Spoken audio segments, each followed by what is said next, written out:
Hello everyone, welcome back to another video brought to you by DJI Enterprise. This is Ron Lee from Solutions Engineering Team, and this video I am going to walk through how to get the L3 raw data processed using DJI Terra software. Now previously I have done a video to walk through the photogrammetry and LiDAR process using DJI Terra software.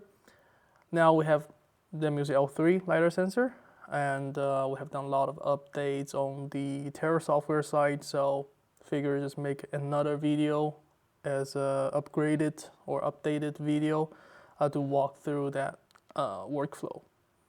All right, let's get started. So I have the latest version of DJI Terra software installed, and by the time I'm making this video, I'm running 5.1.1. So that is my DJI Terra software version.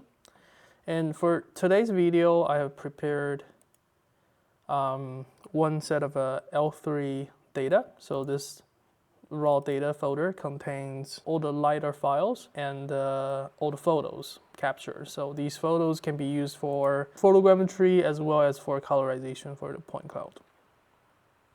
And in addition, I also have a control file that contains all the check shots, including their XYZ. And these all points are captured using the GNSS receiver. All of the data today will be are provided from Vertical Aspect. So thank you, Vertical Aspect, for providing the data. Now let's get started. So once you have DJI Terra software open up, the first thing you want to do is you want to select Create Project. And here you're going to select LiDAR Point Cloud. And from here, I'm just going to give it a project name and define the storage location of this project. Now I'm going to select OK. And then let's expand the settings here. And from here, I like to work through from top to the bottom, right? So the first thing is going to be the data sets. So you can import multiple data sets captured from L1, L2, L3. If you're doing a large scale scanning for reality capture, for just giving out an example there, you can import multiple raw data folders together. So let's select folder, and let's select the sample data folder we will be using. And you can select folder to import the data into DJI Terra. Before I jump to the rest of the settings, there are a few things I like to emphasize. So because many users may want to use post-processing kinematic, so how they were capturing these LiDAR raw data was probably not under the RTK flight. So in that case, few things you can do. If you have previously flown the L1, L2, this is pretty straightforward to you. You're just gonna get your RANX file or RTCM file, get those renamed. So if you're using RANX file, which most people do, and just basically capture the RANX file from the base station. And usually it would have a name suffix or file suffix of YYO. So O stands for observation, YY, that would be the year of that file. So for example, we're in 2025. So that name is gonna be 2025 O, so basically 25O. You're gonna change that RANX file to RANX file suffix to OBS and change the name of that observation file to match with the LDR file. So you see these LDR, IMU, DBG, these files contain the same name. So basically what you want to do is just copy that name and rename your 250, 260 to the same name and rename the suffix to OBS. Once you've done that, you want to toss that file into this same folder, and Terra should load that file without any problem. Now, if you don't have the base station data, Terra will not be able to process, and it's going to give you a prompt of error, which is going to warn you that certain files are missing. But by doing this, you should be fine, because now you have a base station file that is containing your raw file folder. Unless your observation file doesn't overlay that flight duration time. So that is one method. That's the method we have been using for L1, L2. But after the Terra update, there's also another method you can do. So right now we just imported that data, right? And one thing we can do is select the gear icon of the post calculation data post option. And from here, you can select local PPK, and you can here import your RAINX or RTCM data directly. You can also import the DJI DRTK station observation file that is recorded in DAT format as well. If you're using DRTK2, DRTK3, you can import these files directly from this page. So that does the same thing. Okay, so you have two methods for doing PPK and getting the files ready. Now, you have all the data loaded into Terra and is right now ready for process. Few things we have to check ahead of time is going to be the data post.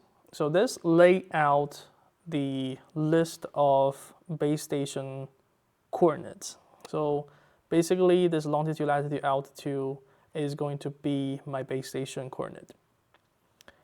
If you want to adjust this in post, for example, you set up a DRTK3 base station or GNSS base station without properly corrected or calibrated, you can do so by editing the compensated coordinate here instead of just using the here coordinate. There's going to be a different scenarios, right? So if you're doing survey work, you may have to do this. But if you just want to get the visualization of the model out and you don't care whether the data tied to the Earth or not, you can ignore this because this simply would just shift the entire model to the desired center point of your base station. And you can also define the horizontal coordinate system of the base station center point. In this case, the center point has already been corrected, meaning the team was actually using a GNSS receiver to record this, and they compensate and calibrate the center point of such base station and applied the calibrated results to the OBS file. So we should be good for continue processing without editing anything. If you have multiple flights and if you have multiple base station, when you import these data files into Terra, you're going to see multiple center points for multiple stations. I'm just going to say save for now, and you can actually see, let me change the map layer to, yeah, that's better. So you can actually see the location of the base station here. And that's gonna be the center of your project. So if you're using coarse network or coarse base station that might be a few miles away, you might be wondering, when you import the data, why is the center point of interest for that project is off by a lot, because we're using the base station location as your point of interest for the project. So some additional things you notice is going to be, we now have here the trajectory overlay. So when you click on this, that lists out or overlay the trajectory of your flight. Now this is the LiDAR trajectory. You have excellent, good, and poor. So if you flew RTK, you should expect the trajectory laid out as all green, which is excellent. If you're doing PPK, or if you capture all the data on the GNSS only, and want to do in PPK as you loading all the files along with the OBS, it's going to show up as poor, which is fine, because we'll be doing that correction later on. We now also have an option to clip all the flight trajectories. So under the flight trajectory clipping tool, select that gear icon there. And this is something you can remove or clip out certain trajectory you don't want it to be included during your process. So you can hide and view these trajectories if you want to. You can also select a rectangle to select the trajectory you don't want, and once you select it, it gets highlighted and you can hit backspace. That's just gonna delete the trajectory. So for areas you don't want Terra to process, you can use this methods to clip out the trajectory and they don't get involved during the process. For this example, I'm just gonna have all the trajectory processed out, so I'm gonna select cancel and discard my settings. Upper right corner of the map, you see what we were talking about. Basically, this option allows you to hide and show the base station center point there. As you can see, that difference there. You can also hide the camera pose. So if you don't want to overlay that on the map, you can do that easily. And also the trajectory. Okay, now we have imported the data. The next step is the actual process, right? So moving to the process phase, we can actually select a certain template to be applied with the predetermined settings we want to use for reconstruction. If you want to create your own template, you can select all the settings ahead of the time and select save parameters as template, and it's gonna ask you for a name for the template, and once you select OK, that template is gonna get stored under the template list for you to select. Why are we doing this? If we want to process out multiple data and you have your preferred parameters for the deliverables you want Terra to process, you can just save the settings in as a template. So next time you don't have to adjust these settings again. Moving forward, let's jump to the basic parameters. Under here we have computation methods. Now you get to select standalone computation or cluster computation.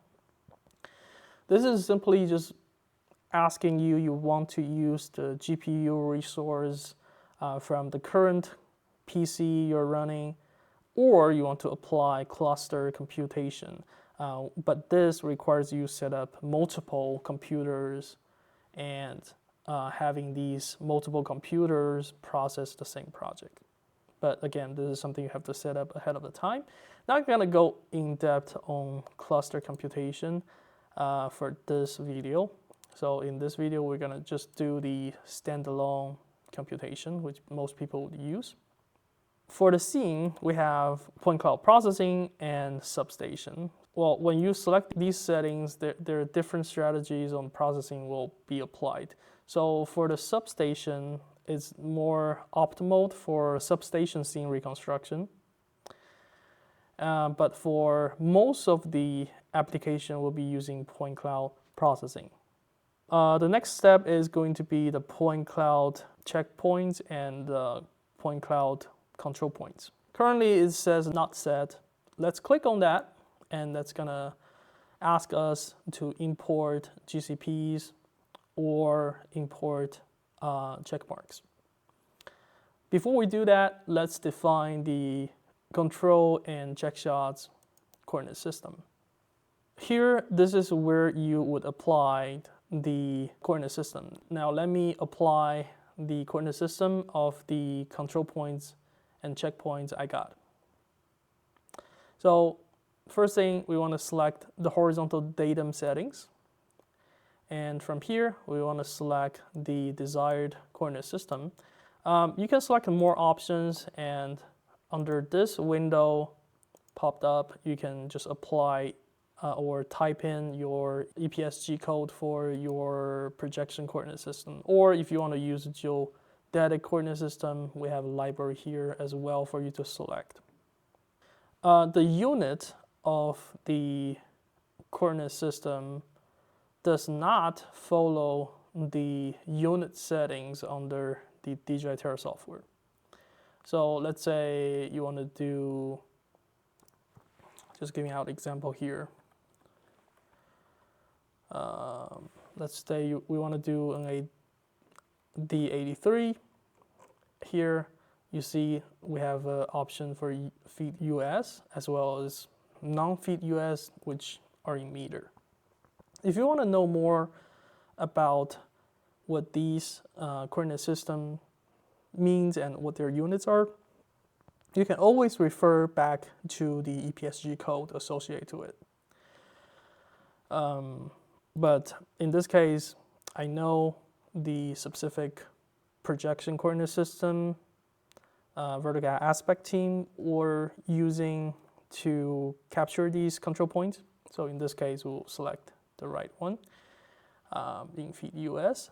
And for the vertical datum setting, similarly, we'll be using the NAVD88 with the geoid 2018.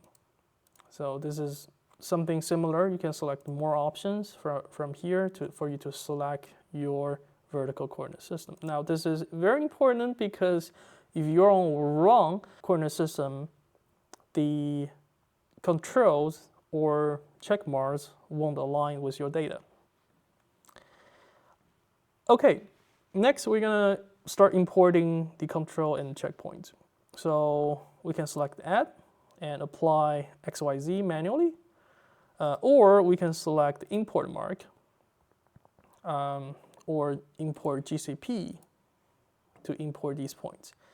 When you're using DRTK3 base station to record, as you may know, DRTK3 station is a GNSS station we have that can be used as a rover to mark ground control points and checkpoints for applying GCPs to improve the accuracy or applying checkpoints for validating the accuracy of the airborne survey solution. In our software, the DJI enterprise software, it outputs these formats directly. So it's pretty streamlined workflow. You can just select the import GCP or import mark and select the file generated from our DJI enterprise app. In this case, the team wasn't using DRTK3. So what we're gonna do is we're gonna select GCP because that takes a CSV format and text format, which is something most data collector outputs. And we're gonna select that same CSV file I was showing you all earlier and select open. Okay, so this window popped up. it's a format and property. Basically, we want to align and let Terra know what each column means. So as you can see now, under the define data column section, we see total rows 32. That means we have 32 rows of data, but each column is undefined because Terra doesn't know what each column means. So we have to define that. First one is actually our name. So these are the name of these points. And we're gonna select northing, easting. So northing, easting is gonna equivalent to our X and Y. So that's Y, that's X. And our Z, right? Okay. And similarly, we want to make sure these imported points matched with the datum settings on horizontal and vertical side. We also want to make sure to exclude the first row, as the first row of that data sheet is actually just the name, right? So there's an option for you to do that. So under lines to skip from top, let's skip the first line. Now we have 31 points that are defined. And we can start import. Okay, so these points are now imported, and as you can see, let me switch to satellite view. That might be easier. Oh, I might disable the trajectory and everything. Okay, so you see all these points are currently imported and shown on the same area as my flight is, which is a good indication of we're assigning the GCPs or assigning the check marks correctly. But these points imported are all currently being identified as GCPs, and they will be used to improve or warp the model to get the accuracy improved if we set them as a GCP, because we previously imported these points as GCP. So we're not going to be using all of these points as GCP. Instead, we want to check the L3 accuracy output. So what I'm going to do is I'm going to select all these points and change their type from GCP to check marks. So I can just click on the first one and hold Shift and click on the last one and select all the points. And we're going to select type, and we're going to change that to checkpoint. And let's see. Yeah, just checking another time. Yep. Okay, so now all the points are applied to be checkpoints. None of the known points will be used to improve accuracy. And from here, we can actually start reconstruct, but let's go back. So upper left corner, let's exit out the accuracy control and check. So as you see, that switched to set from not set. And let's see, okay. Let's move forward, and the next option is going to be region of interest / block. So this is where you define the area of interest you want the Terra software to output. This is basically going to be the border of your deliverable. So we can select adjust manually, or we can select block based. So this is going to be automatically based on your specification on your current machine running, and it's going to define based on the memory. So under the block splitting methods, we can use custom block memory to define the size of the block. So let's say if I define this to be 1 GB, and I can select calculate and preview. Now it's going to do the calculation and lay out the preview of what each block is going to be look like and how many blocks overall. And the next one we have is going to be, we can actually define or split these blocks based on the length as well. So right now you can set it to be 300 meters. So this is something will be useful when you're doing a large scale scanning. You can also define the block origin. So they share that same origin. So later on when you aligned these blocks back together, you can align them perfectly. So we're gonna select the just manually. So this allows us to set the maximum area or to set default area. Or we can select a KML to import that boundary, to define that boundary.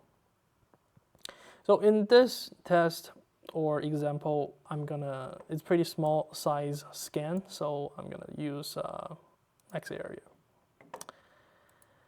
And let's see. Oh, I forgot to change this back to automatic. Now it's set to manually. Okay, let's try this again. Select the block and auto. Okay, so let's select cancel this time and discard my settings. Okay, so we'll process everything with the maximum coverage. So that was the region of interest / block. Next we have LiDAR calibration. So this is options, you will leave it off. This is only, you're gonna be using this option only when you're trying to calibrate the parameters of the sensor. For day-to-day use, don't touch this, and we have a description on this.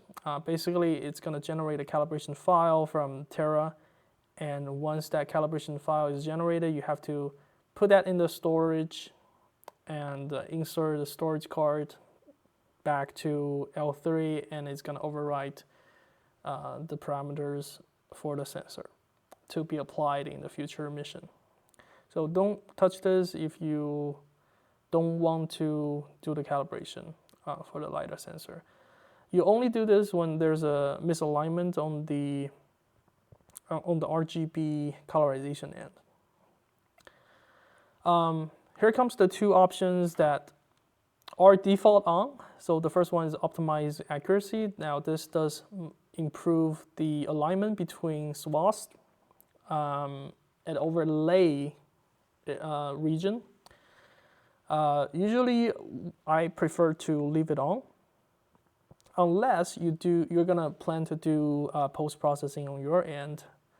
You want to make sure to capture the data under its raw status, but I would leave this on if you don't plan to import the process the data to a third-party processing software for further cleanup. The second option is smoothing, which I like to turn it off actually, because the smoothing only applies for certain scenarios like pavements, like a road. So unless you're doing those applications, if you're doing topo scanning, I like to keep this off because that's gonna smooth out little bumps, which I don't want it to sometimes. And a smoothing algorithm can also be applied using DJI Modify software once the data processed. So if I want to do smoothing afterwards, I can do that as well. So that's why when processing Terra software, I like to keep that option off. So that was the basic parameters. Now let's move forward to point cloud settings. From here, we can set the density based on distance or based on percentage. If you want to keep every single point, select percentage and select high. If you want to have more even or even density across the whole scan, select distance. When you select distance, that's going to reduce the number of points because it's downsampling the data. There's pro and cons for that, but for the demo purpose, I'll do percentage. But for more practical applications, you may want to use distant, which is also by default, I believe. For the point cloud format setting, this is where you apply different LAS or point cloud formats as an outcome or deliverables. As you see, we have LAS enabled by default. You can also select LAZ as one format. And next, we have option to merge the output. So that's going to merge multiple LAS together or point cloud together into one. We can enable that for large scale point cloud. And the next one is the point cloud classification. Usually I leave this off because I can also do this in Modify after the LiDAR file gets processed. But you can enable it if you want to do the classification directly in Terra software, and it would store these classified results with different classified IDs. You can also do fine adjustments in Modify software if you identify some area got misclassified. You can use Modify software to clean up as well. But like I said, this is something you can enable. You can also disable it because to save some processing time, unless you want to do classification, unless you're doing topo, all you probably want is that ground point underneath the canopy. So let's walk through these settings, which I've previously walked through already. We have flat ground, gentle slope, and steep slope. You can think of these as setting profiles you can apply. So if we're in an urban area, we're probably going to select flat in this case, right? But if we're in mountainous area, we want to select steep slope. And you may notice when we change the ground type, the corresponding iteration angle and iteration distance also got changed, right? So that is the general profile you can think of, but you can also do fine adjustment for algorithm to apply for better fit your scenario. Again, this is only settings that applies to the whole scan. If you want to, it's not going to be perfect because under a large scene especially, you may have a section that is extremely flat. You may also have a section on the other end or on the other side that is extremely mountainous. So, well, since we're on a pretty flat area and our scan is actually pretty small, we will be using flat ground. And the building max diagonal is just when you're having a large building, for example, like this, maybe this is a shop or something, or mall or something. The area of the root may got misidentified or classified as ground point. So by applying the maximum building diagonal, will filter out that.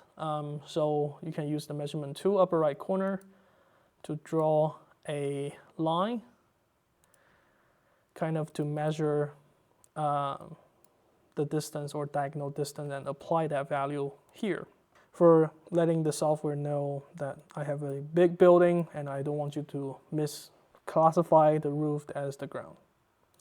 So that is the ground point classification. So I'm going to enable that just to show you the result. And actually I want to apply the maximum building diagonal length there so it doesn't misclassify that building. So I'm going to draw a line here. So that is about 97 meters. So I'm going to apply that 97 values here. And we should be good for the point cloud setting. So that is one of our deliverable.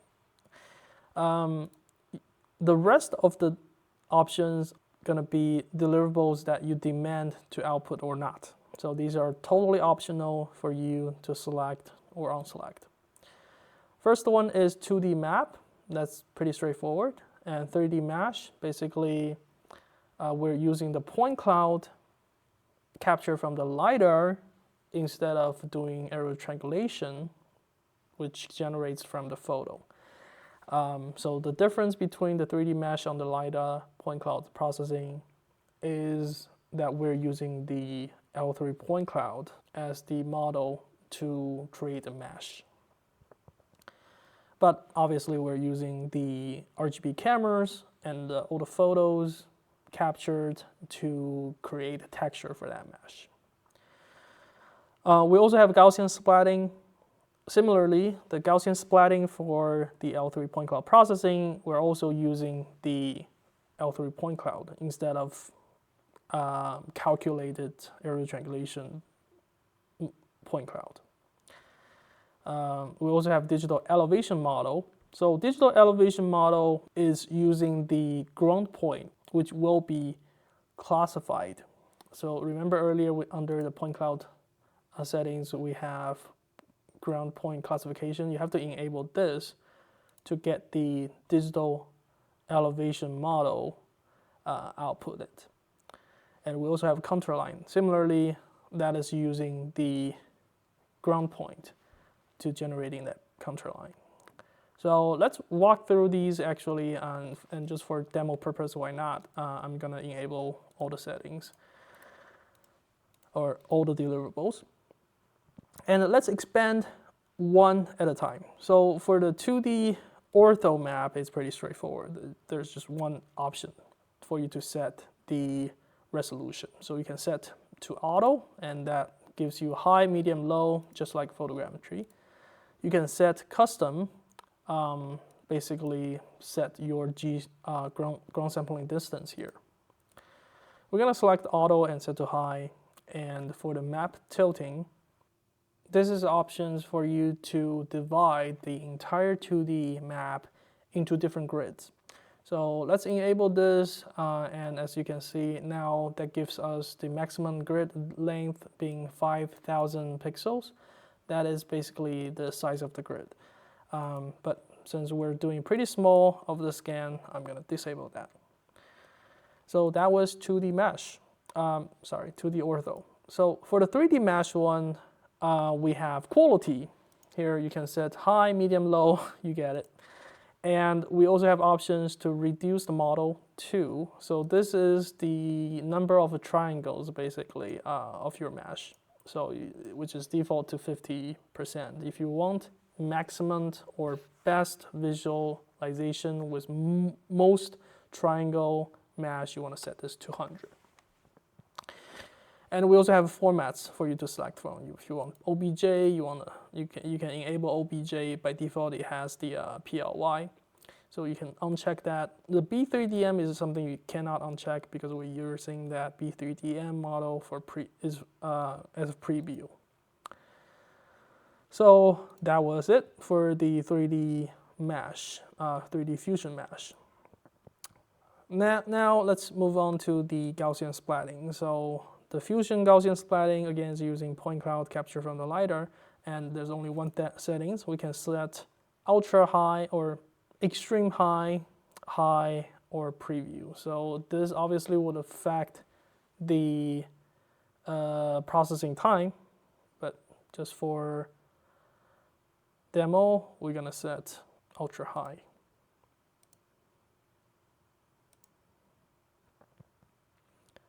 And the next one is the digital elevation model. From here, we can set the size of the digital elevation model based on the serving scale, or we can set it based on the ground sampling distance. In this case, let's set it to be survey scale. And for the contour line, you can set the contour line interval, datum, and elevation annotation radius. So basically, that's basically how dense you want to set elevation annotation. And it's currently set to 15 meters, 15 meters in radius, yes. And because we're at an extremely flat area, the 10 meters interval does not make sense. Probably just gonna set one, even one for this area, probably not gonna show much for the counter. This is designed for topo, and I'm just processing this out to show you the results. Also, we have a discard invalid counter lines here, because if there's a too short of a counter lines, you can actually set a value to discard those. Okay, so that was all the settings, and at this point we can start process and select the reconstruction. On the bottom you also have applications, and this is just simply for you to draw annotation and measurement. This is something you can do after the model gets processed. So with that being said, let's hit that start reconstruction, and a checklist to show up, just showing us what would be the outcome and the deliverables. I'm going to select OK, and now it is processing. Okay, we will get back once everything gets processed. Okay, so after a while, now we have all the results / deliverables processed. So we can have a look. Upper right corner, you have 2D deliverables and 3D deliverables. Let's talk about 3D first. That includes the 3D mesh, Gaussian splatting, and point cloud. Before I jump right into these deliverables, upper right corner, you notice we still have that trajectory indicator for the quality of the scan. Now everything is green, which indicates excellent. This is because we have done the PPK process, and the results are excellent. On the bottom, we have point cloud, Gaussian splatting, and 3D mesh. Let's start with point cloud first. We have a different view for the point cloud. We have RGB colorized view, intensity view, and the height view or elevation view. We have number of return view, so that's going to colorize your point cloud based on number of returns. And we also have ground classification view, we call it type. Everything here in orange that got classified as ground points, and if it's white, that means it's not ground point.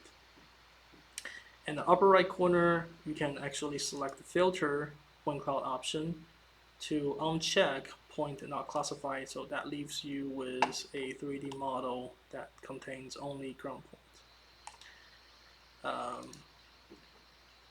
And the last one we have is trajectory, so that colorizes the point cloud based on the trajectory. Since we only have one trajectory, it's in single color. On the right side, you also have tools for you to navigate, manipulate, and preview these models easier. So first of all, we have auto rotate. If you enable auto rotate, the model is going to rotate clockwise. We disable that. We have zoom in, zoom out. So these are going to change the size of your point cloud points. We also have different settings for you to change the point of view there. And we also have option for you to change the projection from perspective to ortho if you want to do that. And of course, we have the actual zoom in and zoom out for you to use. If you want to rotate, you can click on the wheel on your mouse and rotate that way, which is a method I prefer. Okay, now let's switch to 3D mesh. Similarly, you're going to have your 3D mesh model processed. If you're going to use L3 or L2 to process out a 3D mesh in Terra software, you may want to use the non-repetitive scan or the start shaped scan. because it has a better field of view. This specific flight was using the linear scan, so under vertical structure, it may not have the optimal results for the mesh. Okay, and the Gaussian splatting, if we enable that, that brings up to the Gaussian preview there as well. Okay, so now let's talk about measurements. So you can actually make annotation and measurements. So upper right corner you have quick measurement tool. So if we enable that, that can do measurements like a pinpoint, like a distance. Okay, like draw a polyline if you want to, or a polygon to measure the area. Yeah, or a volumetric measurement by draw a polygon as well. We also have a tool under here. It's called a vertical profile. That is for you to draw a intersection line. First of all, let me change my perspective and make a demonstration on how to use this one. So we can enable vertical profile tool here, and I'm just going to draw a intersection line to show you how that looks like. Maybe from here down to here. So you left click first, then you right click your mouse to confirm. And from here, there you go. You draw a vertical profile line there. You're going to have a line that is perpendicular to the line you draw. That is your viewing direction. So right now, for example, I'm viewing northeast. And you can also adjust your profile width here. Right now it's default to 5 meters. That is too wide. So let's change that to 1 meter. And if we zoom in real quick, that's showing our vertical profile for the section I draw.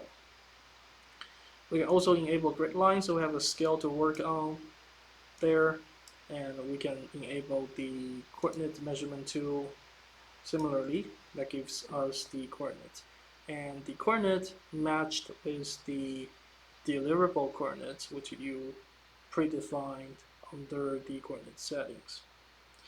You can also do length measurement as well under the vertical profile tool that shows you the straight distance, horizontal distance, and vertical distance.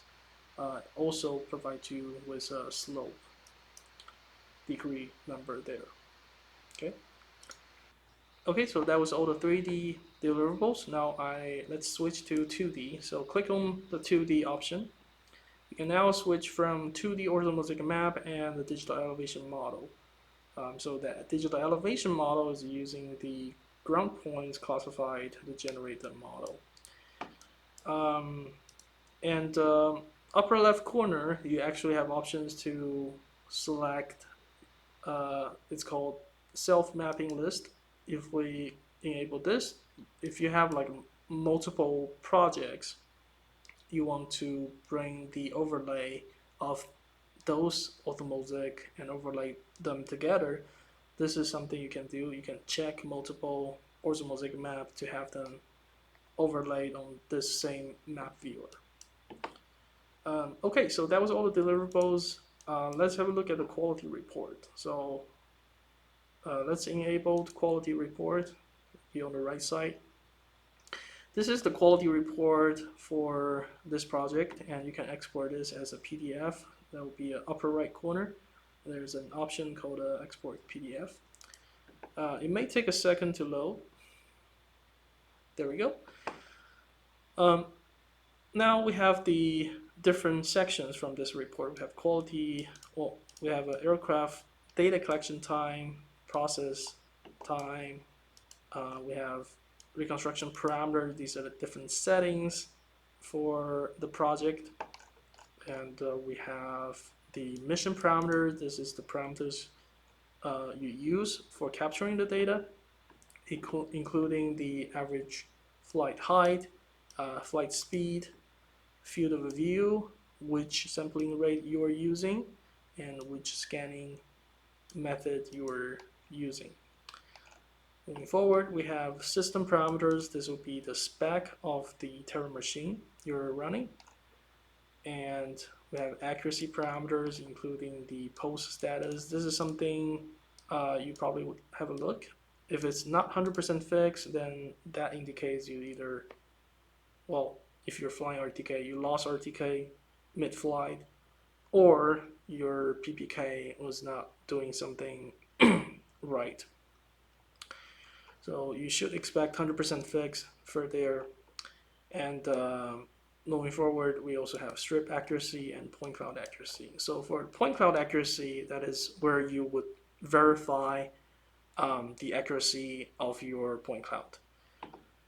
First of all, we have a summary that is taking all the checkpoints and averaging those results. So right now we have 31 checkpoints applied and 0 GCP points applied. So if you're going to use any of the points as a ground control, there will be another sections for ground control, but these two are for the checkpoints. You can also view the results coming from the different or individual checkpoints, including the altitude difference, maximum altitude difference, average altitude difference, rooming square error, and if we taking average for these results, that is under our summary. So for this specific case, which was flown under 400 feet, using the L3 linear scanning pattern, 350,000 hertz, the results was the average absolute value of altitude difference is within 1 centimeter, which is great. And this also provides the rooming square as well as the standard deviation. Moving forward, we have point cloud density outcomes, and moving forward, we have terrain results accuracy. This is for the digital elevation models from the orthomosaic data process.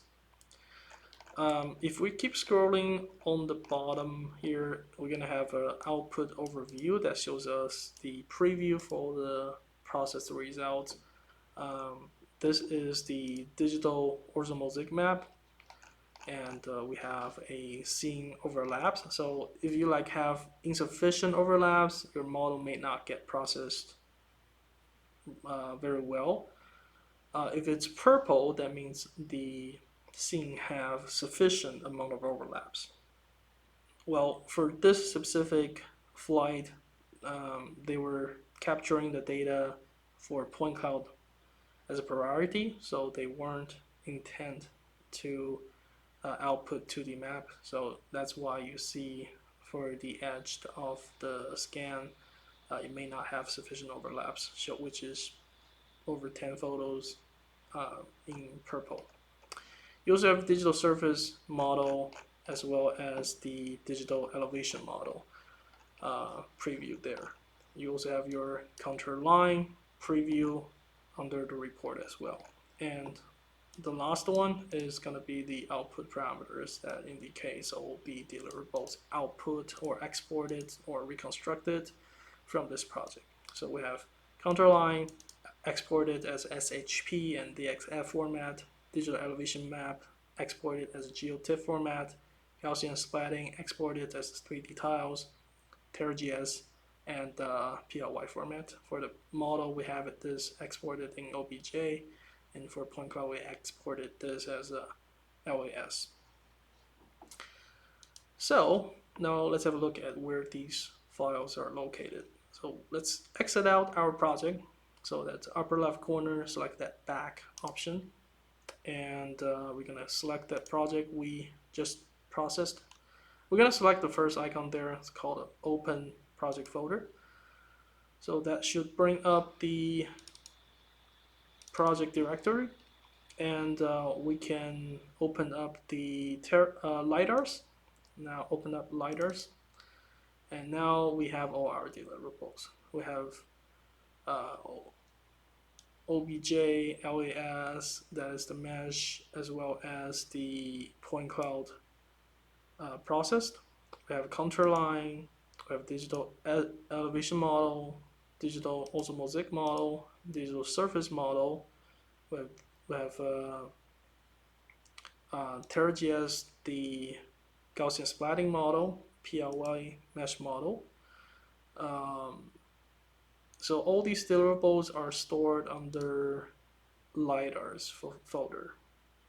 Okay, that's how you export out the deliverables. So with that being said, that's everything about LiDAR processing Terra software. Hopefully that was helpful for y'all, and until next time, see you in the next one.